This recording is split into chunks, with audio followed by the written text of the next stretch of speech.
कश्मीर में हाल ही में हुए आतंकी हमले के विरोध में आज प्रयागराज के सिविल लाइंस क्षेत्र में युवाओं ने आक्रोश मार्च निकाला। इस मार्च में बड़ी संख्या में युवाओं ने हिस्सा लिया। सभी प्रदर्शनकारी युवाओं के माथे पर काली पट्टियां बंधी थी, जो उनके विरोध का प्रतीक थी। मार्च के दौरान आतंकवाद मुर्दाबाद जैसे नारे गूंजते रहे। युवाओं ने सुभाष चौराहे पर पहुंचकर आतंकवादियों का पुतला फूंका और सरकार से आतंकवाद के खिलाफ कड़ी कार्रवाई की मांग की। प्रदर्शनकारियों का कहना था कि अब चुप बैठने का समय नहीं है, देश को एकजुट होकर आतंकवाद का मुंह तोड़ जवाब देना चाहिए। इस मौके पर पुलिस बल भी तैनात रहा, जिससे कार्यक्रम शांतिपूर्ण ढंग से संपन्न हो सका। पुतला दहन किया, क्या पूरा मामला था? देखिए, जिस तरह से कल पूरे देश को शर्मसार करने वाली घटना हुई है, पूरा देश गममय है, सबकी आंखें नम हैं। इसकी जितनी निंदा की जाए उतनी कम है। हमारे देश के अलग अलग कोने से गए हुए घूमने वाले पर्यटकों के ऊपर आतंकवादी हमला हुआ, उसमें 26 से ज़्यादा लोगों ने अपनी जान गंवा दी और लगभग 16 से ज़्यादा लोग घायल हैं। इसके विरोध में आज हम लोगों ने आतंकवाद का पुतला दहन किया और काले दिवस के रूप में आज का दिन मनाया। और साथ ही सरकार से यह मांग भी की कि जिस तरह से लगातार आतंकी हमले बढ़ रहे हैं और 56 इंच का सीना करने वाली सरकार अपने आप को बताती है, तो कार्रवाई के नाम पर 56 इंच दिखाई नहीं दे रहा है।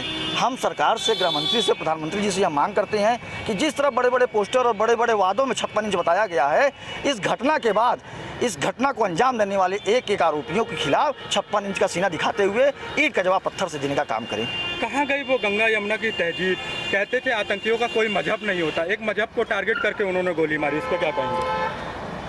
जैसा कि अभी तक कहा जा रहा है कि एक मजहब को टारगेट देकर गोली मारी, ऐसा कोई वीडियो अभी वायरल नहीं हुआ है जो हमें जहां तक पता है। एक महिला थी जिसकी वीडियो सबसे ज़्यादा वायरल हुई, उसमें उसने साक्ष्य देखिए, हम फिर से यह कहेंगे कि हम ये आतंकवाद इस हद तक जाने का कारण भी यही है, जो आपसी वैमनस्यता फैलाई जा रही है और एक दूसरे को लड़ाया जा रहा है। हम एक दूसरे को कब तक लड़ाएंगे? आपके घर के बगल में 2 मुसलमान रहते होंगे, हमारे घर के मुसलमान में 4 मुसलमान रहते होंगे। आतंकवाद का कोई मजाक नहीं होता। हाँ, लेकिन एक ये जरूर कहूँगा, हर एक आतंकवादी मुसलमान जरूर निकलता है।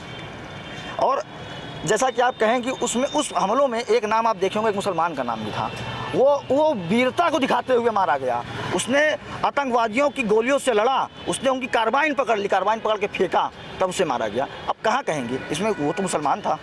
तो आतंकवादियों को कोई धर्म नहीं होता, लेकिन हाँ, ये कहा जाएगा बड़े पैमाने पे हर एक आतंकवादी मुसलमान ही निकलता है। केंद्र सरकार बड़ी डंका बजाती है कि 370 हटने के बाद आतंकवाद को पूरी तरीके से समाप्त कर दिया। ये मंजर क्या कहेगा? देखिए, पूरी तरह से, हालांकि यह मंजर घटना के बाद राजनीतिक मंजर नहीं है, पूरा देश उनके साथ है, लेकिन कहीं ना कहीं ये सरकार की विफलता है। जिस जगह पर 2000 से ज़्यादा सेनानी बाहर से गए हुए पर्यटक घूम रहे थे, वहाँ सुरक्षा के नाम पर 1 घंटे तक कोई भी सुरक्षा कर्मी मौजूद नहीं था। ये सुरक्षा की चूक ही तो है। अभी हमने पुलवामा हमले में हुए शहीदों के साथ न्याय नहीं कर पाए। उनके साथ जो हुआ, उनको हम लोग, उन आतंकवादियों के खिलाफ कुछ कार्रवाई नहीं हो पाई। हम ये नहीं पता लगा पाए 300 किलो RDS कहाँ आया था, उसके खिलाफ एक और घटना हो जा रही है। ये कहीं ना कहीं हमारे लिए शर्मसार बात है और कहीं ना कहीं इस देश की सरकार की विफलता है। और क्या मांग करेंगे? हम सीधे सरकार से मांग करते हैं कि तुरंत जवाबी कार्रवाई करें, और अगर नहीं कर पाते तो कार्रवाई के नाम पे आप अजीत डोभाल का इस्तीफा क्यों नहीं लेती हैं? देश के गृह मंत्री का इस्तीफा क्यों नहीं लेंगे? इसका जिम्मेदार कौन? जम्मू और कश्मीर में गृह मंत्री लॉ एंड ऑर्डर करता है, केंद्र शासित प्रदेश है, गृह मंत्री का इस्तीफा चाहिए। प्रधानमंत्री सऊदी अरेबिया के दौरे को रद्द करके वापस भारत लौट आए हैं, उन्होंने समीक्षा बैठक भी की है, उसको आप कैसे देख रहे हैं? 4 साल हो गए पुलवामा अटैक को, कितनी समीक्षा बैठकें हुई, उसका परिणाम क्या हुआ? ये समीक्षा बैठक का हम क्या करेंगे? क्या 26 लोगों की जान चली गई, लोग चली आएंगे? उनके लिए न्याय यही होगा कि वहाँ पे जो मारे गए, जो उनमें संलिप्त, उनके खिलाफ कार्रवाई हो और 26 के बदले 260 की हत्या की जाए। मुआवजा के नाम पर 2-2 लाख रुपए जो मृतक परिवार को दे रहे हैं। 2 लाख रुपए किसी जान की कीमत? हम प्रधानमंत्री जी के पास परिवार तो है नहीं, वो क्या जाने परिवार का गम। 2 लाख रुपए में किसी की जान खरीद जा सकती है? उनको कहने पे सर, जो लोग वहाँ गए थे वो 2 लाख रुपए लेने गए थे, 2 लाख खर्च करके वो वहाँ घूमने गए थे। 2 लाख उनकी जान की कीमत है, उनको 2 लाख देने में भी शर्म नहीं आई।